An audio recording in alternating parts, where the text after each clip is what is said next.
Vamos conferir a tabela de jogos do Paulistão.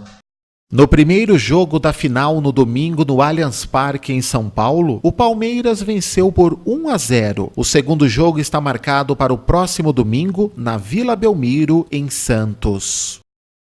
O Atibaia começou com derrota na abertura da segunda fase do Campeonato Paulista da Série A3 e volta a campo na quarta-feira. Na sexta-feira, em Barretos, o time da casa venceu por 3-2 o Atibaia. Os gols do Barretos foram de Jean e 2 de Igor Henrique. O Atibaia marcou com Danilo e Paraíba. Na quarta-feira, às 3h, o Atibaia joga em Bragança Paulista, no estádio Nabi Abichedi, contra o Primavera de Indaiatuba.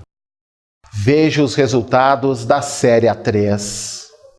Na sexta-feira, Barretos 3, Atibaia 2. No sábado, Grêmio Osasco 1, Juventus também 1. E no domingo, Inter de Limeira 1, Votuporanguense também 1. Primavera de Indaiatuba 0, Taubaté 1. A segunda rodada acontece na quarta-feira, com Juventus e Internacional, Atibaia e Primavera, Taubaté e Barretos, Votuporanguense e Osasco. Pelo grupo 2, em primeiro lugar está o Juventus com 1 ponto. Em segundo, a Inter também com 1 ponto, em terceiro o Grêmio Osasco e na quarta colocação o Votuporanguense. No grupo 3 o líder é o Barretos com 3 pontos, em segundo o Taubaté também com 3, em terceiro o Atibaia e em quarto Primavera, que ainda não pontuaram.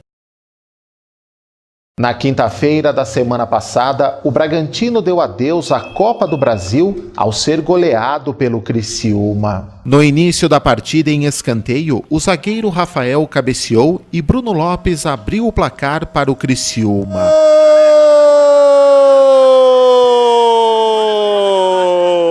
No segundo tempo, aos 34 minutos, Léo Gago bobeou na recuada de bola e Paulo Sérgio fez 2-0 Tigre.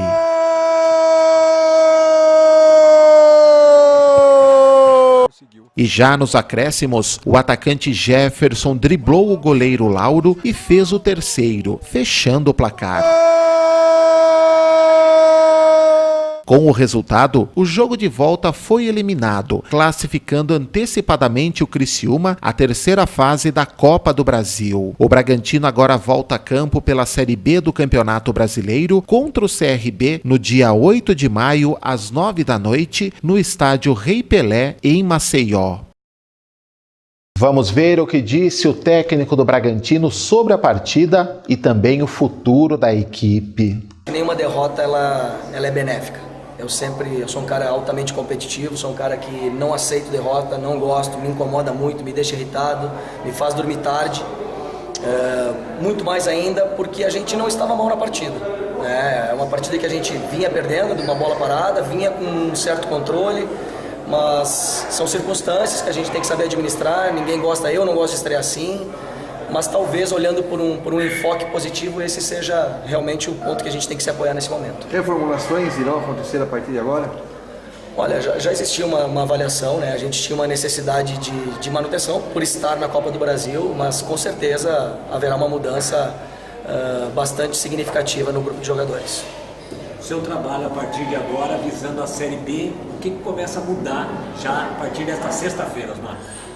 A gente vai fazer a representação, tranquilo, né? Mas a gente vai buscar com que os jogadores que a gente está pontuando com o Marcos e com o Corinthians cheguem o mais breve possível para a gente iniciar, e esses 15 dias que nós temos aí antes da estreia sejam o suficiente para a gente poder preparar a equipe adequadamente. Você aguarda para segunda-feira a chegada do Zé Paulo, já que houve o acordo entre Bragantino e Corinthians, agora apenas passa pela definição do jogador? Eu aguardo a chegada do Zé Paulo, como de outros atletas também já na segunda-feira. 15 dias é pouco para trabalhar?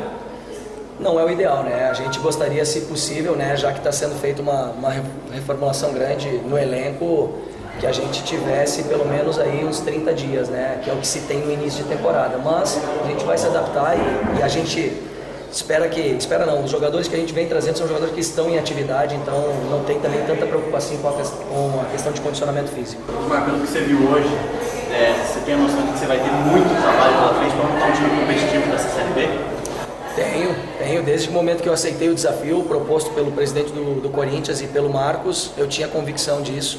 mas tenho força suficiente, junto com a minha comissão técnica, para a gente fazer um excelente trabalho, uma grande montagem de um novo time para poder jogar a Série B. Na sua avaliação, você já pode citar quais são os jogadores que não lhe agradaram?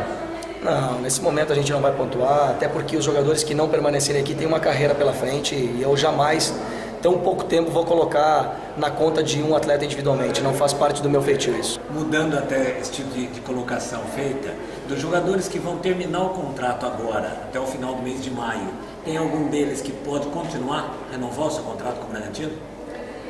Olha, eu prefiro deixar essas questões mais dentro do vestiário, mais dentro do escritório, junto com o presidente, né, e com o Júlio, para que a gente possa ter definições mais claras, né? Afinal de contas, hoje nós estamos ainda em processo de continuidade de avaliação, depende muito das possibilidades de contratação também. A gente tem que manter um grupo homogêneo e um grupo equilibrado, né, com todas as posições. Não adianta a gente dizer que vai ficar com A, B, se a gente não tem uma contratação efetivamente definida. Você tem uma experiência muito grande com a Juventude. Qual é a ideia para o Campeonato Brasileiro da Série B? Um time mais experiente, mais jovem ou uma mescla? Aquilo que dá muito certo, que já é uma matéria bem rodada aí pelo mundo do futebol, que é uma mescla de jogadores experientes com jogadores jovens promissores. E o novo diretor de futebol do clube, que veio do Corinthians, também comentou a partida e as mudanças que estão acontecendo. Bom, a partir de hoje a gente começa do zero, né? A meta nossa não era a Copa do Brasil, é Campeonato Brasileiro. É um campeonato muito mais difícil, um campeonato longo, um campeonato que a gente tem que ter um bom planejamento se quiser fazer uma boa campanha. Nossa meta é brigar para subir. Então, a partir de amanhã nós já temos alguma coisa, já temos um começo de planejamento. Cheguei aqui quarta-feira e vamos, a partir de amanhã, já começar a dar um start já no Campeonato Brasileiro. Pelo que você viu a partida hoje, difícil, sempre uma derrota, Osmar Loz começando aí no comando do Bragantino, mas que análise você faz da atuação desse time, já pensando nos jogadores que serão aproveitados e essa reformulação que vai acontecer? Bom, boa parte do elenco nós vamos estudar a possibilidade deles ficarem ou não, né? Uma boa parte do elenco. Estamos aí trabalhando para trazer reforços, porque é nítido que o clube precisa de reforços. Um clube como o Bragantino não pode enfrentar um adversário que vai disputar a Série B em casa, tomar 3-0, né, no caso. É um grupo que caiu também para a Série B do Paulista, então tem que ser muito bem avaliado. Eu acho que agora, se eu pudesse adiantar muita coisa, também não acho legal, não acho bom. Acho que para começo a gente vai estudar, mas é nítido que o clube precisa de muita qualidade se quiser continuar ter um bom time para o Campeonato Brasileiro. Só para fechar, como é que está sendo a conversa com o presidente Marco Chedin em relação a dar condição para fazer o trabalho, dar estrutura para o clube, para que esse trabalho se desenvolva e o que o torcedor do Bragantino pode esperar dessa parceria? Bom, acho que vamos começar pelo torcedor, né? Acho que ele pode esperar que vai ter muitos frutos muito bons para o Bragantino.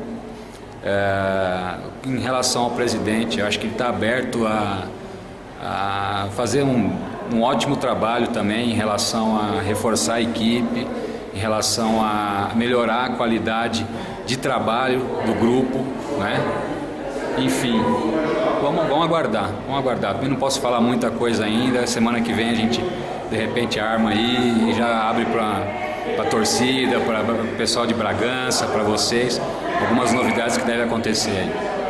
E como já era esperado, a diretoria do Bragantino está fazendo a reformulação do elenco visando o Campeonato Brasileiro da Série B.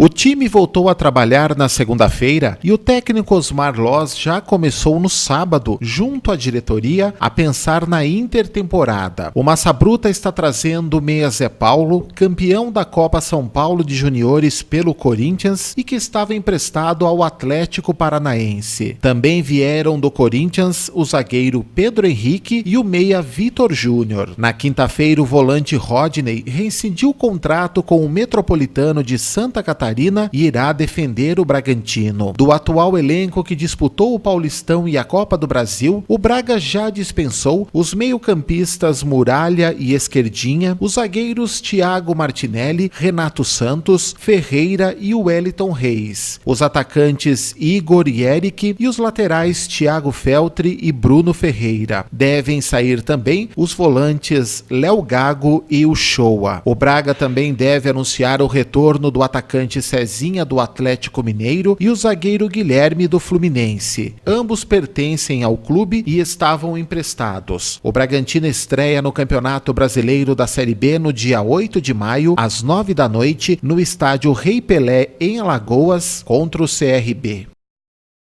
O Altiora Jornal fica por aqui. Outras notícias no Altiora News de terça, às 10h30 da manhã. Deixe sua sugestão de pauta aos nossos jornais. Envie para o e-mail jornalismo.altiora@yahoo.com.br. Tenham todos uma ótima noite. A gente se vê até lá.